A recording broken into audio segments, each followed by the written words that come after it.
السلام علیکم، بسم اللہ الرحمن الرحیم۔ ہم جو ایجوکیشن کے پارٹ فرسٹ کا فرسٹ چیپٹر جو ہم پڑھ رہے تھے تعلیم، آج اس کا ہمارا لاسٹ لیکچر ہے۔ اس میں جو ہے ہم فل جتنے بھی ہمارے لیکچرس ہیں ان سب سے جو ہمارے مختصر سوالات بنتے ہیں یا جو MCQs وغیرہ بنتے ہیں وہ پڑھیں گے۔ تو سب سے پہلے جو ہے ہم اس چیپٹر کے جو اہم نکات ہیں وہ دیکھ لیتے ہیں۔ تو ان میں نمبر 1 ہے تعلیم ایک ایسا عمل ہے جو متعلم کی تمام صلاحیتوں کے اظہار اور مکمل نشوونما کے نتیجے میں اس کی شخصیت کی تکمیل کرتا ہے۔ نمبر 2 انسان کی جو صلاحیتیں ہیں، جسمانی صلاحیتیں، ذہنی اور فکری صلاحیتیں، معاشرتی صلاحیتیں، جذباتی صلاحیتیں، اخلاقی اور روحانی صلاحیتیں۔ نمبر 3 ہے تعلیم کے عناصر: متعلم، معلم، نصاب، تعلم، تدریس اور معاشرہ۔ نمبر 4 تعلیم کے ذریعے انسان میں جو تبدیلیاں ہوتی ہیں وہ نمبر وفوقی، تاثراتی اور مہارتی۔ نمبر 5 ہے تعلیم کے وظائف کون کون سے ہیں؟ تہذیبی اور ثقافتی ورثہ کا تحفظ، منتقلی اور نشوونما، فرد کے بنیادی ضرورت کی تکمیل اور معاشرتی زندگی کے تشکیل نو۔ اب ہم آتے ہیں معروضی حصے کی طرف، جس کا پہلا ہے جوابات میں سے موزوں ترین جواب پر صحیح کا نشان لگائیں۔ تو اس کا پہلا پوائنٹ ہے بچے کی تعلیم کا اولین مرکز ہے مدرسہ، معاشرہ، مسجد یا گھر۔ جیسے کہ میں نے آپ کو بتا چکی ہوں کہ بچے کی تعلیم کہاں سے شروع ہوتی ہے؟ گھر سے۔ تو ہم دال پر ٹک کا نشان لگائیں گے۔ نمبر 2 ہے معاشرے میں فرد کے مقام کا تعین کرنے کے لیے کیا ضروری ہے؟ تعلیم۔ تعلیم نمبر 3 ہے تعلیم کے وظائف میں شامل ہے تہذیبی ورثہ کا تحفظ اور منتقلی، معاشرتی زندگی کی تشکیل نو، فرد کی بنیادی ضرورتوں کی تکمیل یا منجدہ والا تینوں ہیں۔ تو ہم دال پہ ٹک کا نشان لگائیں گے۔ تعلیم کا سب سے بڑا مقصد ہے ذاتی تسکین، فرد کے کردار میں مثبت تبدیلی، حصول ملازمت، معلومات عامہ کا حصول۔ یہ کیا ہے؟ ہم اس پہ جو ہے بے پر لگائیں گے کہ فرد کے کردار میں مثبت تبدیلی سب سے زیادہ معنی رکھتی ہے۔ نمبر 5 ہے نصاب کو نظام تعلیم میں کیا حیثیت حاصل ہے؟ ریڑھ کی ہڈی کی۔ کیونکہ اگر نصاب نہیں ہوگا، اگر ہمیں مطلب سلیبس نہیں ہوگا تو ہم کیا پڑھیں گے؟ ہمارے پاس مواد ہی نہیں ہوگا پڑھنے کے لیے تو ہم پڑھیں گے کیا؟ تو اس کو کیا حاصل ہے؟ ریڑھ کی ہڈی کی۔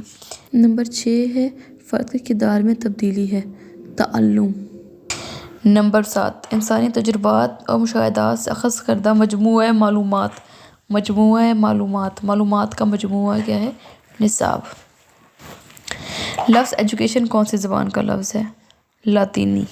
نیکسٹ ہے صحیح اور غلط۔ تو اس کا پہلا ہے تعلیم فرد کی صلاحیتوں کے اظہار اور ان کی نشوونما کا عمل ہے۔ بالکل صحیح بات ہے۔ تعلیم ایک معاشرتی عمل ہے جس کا مقصد معاشرتی مطابقت ہے۔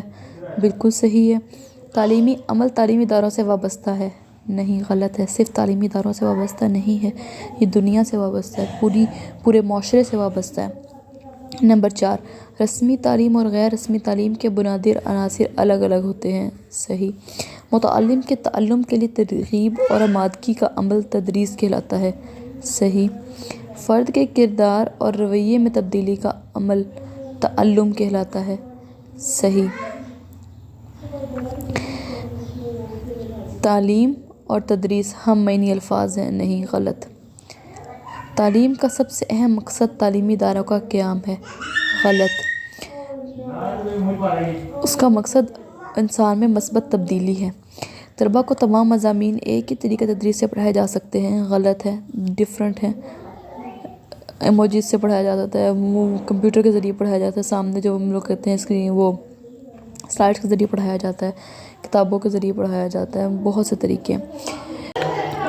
نمبر 10 ہے پیشہ تدریس سے وابستگی کے لیے طبعی رجحان ضروری ہے۔ بے شک صحیح ہے، کیونکہ اگر رجحان نہیں ہوگا تو ہم پڑھا نہیں سکتے۔ نمبر 11 ہے 10ویں تعلیم باقاعدہ تعلیمی ادارے میں حاصل کی جاتی ہے۔ یس، صحیح ہے۔ بچے کی اولین درس کا مدرسہ ہے۔ غلط ہے۔ تعلیم مواد بچے کی فہم و فراست کے مطابق ہونا چاہیے۔ بالکل ٹھیک ہے کہ اس کی عقل کو دیکھنا چاہیے، یہ بات میں پہلے پڑھا چکی ہوں۔ نمبر 14 تدریس عمل تعلیم کا عنصر نہیں ہے۔ غلط، تعلیم کا عنصر ہی ہے ایک۔ نمبر 15 تعلیم ساری زندگی کا عمل ہے۔ بے شک صحیح۔ نیکسٹ ہے خالی جگہ کو مناسب الفاظ لکھ کر مکمل کریں۔ بچے کی اولین درسگاہ ڈیش ہے، گھر ہے۔ بچے کے اولین اساتذہ ڈیش ہوتے ہیں، والدین۔ طلباء کو تعلیم کے لیے آمادہ کرنے کا عمل تدریس ڈیش ان تمام مشاغل، سرگرمیوں اور علوم کا مجموعہ ہے جو مقاصد تعلیم کے حصول کے لیے طلباء کو فراہم کیا جاتا ہے۔ نصاب فرد کی شخصیت کے تمام پہلوؤں کی مربوط نشو و نما کا عمل کیا ہوتا ہے؟ تعلیم۔ بچے کی ڈیش کو پیش نظر رکھ کر ہر پہلو کی مناسب نشو و نما کی جائے۔ نفسیات کو مد نظر رکھ کر تہذیبی ورثہ کی نئی نسل تک ڈیش کا عمل منتقلی کا عمل تعلیم کا اہم فریضہ ہے۔ نظام تعلیم میں نصاب تعلیم کی وہی حیثیت ہے جو نظام مملکت میں دستور کی ہے۔ 9 تعلیم کے بنیادی عناصر معلم، نصاب، معاشرہ، تدریس، تعلم اور متعلم ہیں۔ نمبر 10 انسان کی باقی تمام مخلوقات پر فضیلت کی ایک وجہ یہ ہے کہ اسے تعلیم دی جا سکتی ہے۔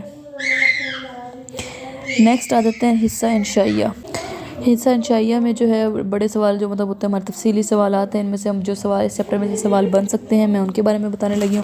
نمبر یہ کہ ایک سوال آ سکتا ہے کہ تعلیم کا مفہوم بیان کریں۔ نمبر 2 تعلیم کے بنیادی عناصر کے نام لکھیں اور سب سے اہم عنصر کی وضاحت کریں۔ نمبر 3 ہے نصاب تعلیم سے کیا مراد ہے؟ عمل تعلیم میں نصاب کی کیا اہمیت ہے؟ وضاحت کریں۔ تعلم سے کیا مراد ہے؟ تعلم کے نتیجے میں انسانی شخصیت میں ہونے والی تبدیلیوں کو مثالوں سے واضح کیجیے۔ نمبر 8 ہے تدریس کی تعریف کریں۔ مؤثر تدریس کیا ہوتی ہے؟ اس کی خصوصیات بیان کریں۔ نمبر 9 فرد کے بنیادی ضروریات کی تشکیل میں تعلیم کے کردار پر نوٹ لکھیں۔ نمبر 10 کسی قوم کے تہذیبی ورثے کا تحفظ اور منتقلی میں تعلیم اہم کردار ادا کرتی ہے، اس کے بارے میں بحث کریں۔ نمبر 11 ایک صحت مند معاشرے کی تشکیل میں تعلیم کس قدر مددگار ثابت ہو سکتی ہے، اس کی وضاحت کریں۔ نمبر 12 ہے تعلیم کے وظائف وضاحت سے بیان کریں۔ نمبر 13 ہے عمل تعلیم میں معلم کے کردار پر نوٹ تحریر کریں۔ نمبر 14 ہے تعلیم کے دائرۂ عمل کے حوالے سے مندرجہ ذیل کی وضاحت کریں، وقوفی، تاثراتی اور مہارتی۔ نمبر 15 رسمی تعلیم اور غیر رسمی تعلیم پر نوٹ کریں۔ یہ سب کیا تھے؟ سوالات تھے جو کہ آپ کو پیپر میں آ سکتے ہیں۔ اوکے جی، اللہ حافظ۔